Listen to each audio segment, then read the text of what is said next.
Remue ménage. Remue ménage.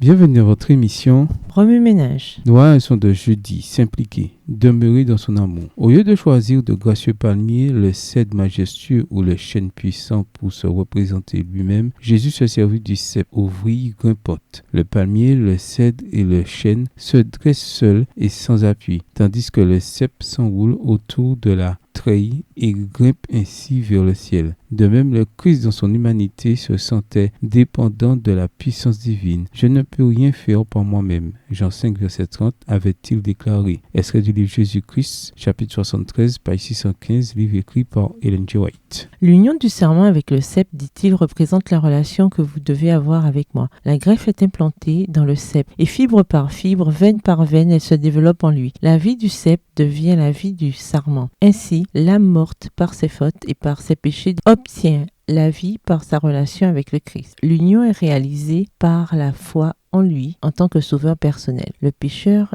unit sa faiblesse à la force du Christ, sa nullité à la plénitude du Christ, sa fragilité à la puissance endurante du Christ. Dès lors, il possède l'esprit du Christ. L'humanité du Christ est entrée en contact avec notre humanité et notre humanité avec sa dignité. C'est ainsi que par l'intermédiaire du Saint-Esprit, l'homme devient participant de la nature divine. Il est accepté en son bien-aimé. Texte tiré toujours du livre Jésus-Christ à la page 616, livre écrit par Ellen G. White. Elle est maintenant exaucée cette prière du Sauveur en faveur de ses disciples. Je veux que là où je suis, ceux que tu m'as donnés soient aussi avec moi. Jésus présente au Père irrépréhensible et dans l'allégresse, Jude 1, verset 24, ceux qu'il a rachetés par son sang en disant, me voici, moi et les enfants que tu m'as donnés. J'ai gardé ceux que tu m'as donnés. Ravissement de cette heure où le Père éternel, contemplant les rachetés, retrouvera en eux son image, car le péché et la souillure auront disparu, et où l'humanité aura retrouvé son harmonie avec la divinité. Est-ce du livre Tragédie des siècles, chapitre 40, les pages 566 et 567, livre écrit par Ellen G. White. Remue-ménage, suite à l'étude de Jean 14 à 17, quelles applications devez-vous faire dans votre vie personnelle? Quelles sont les applications pratiques que vous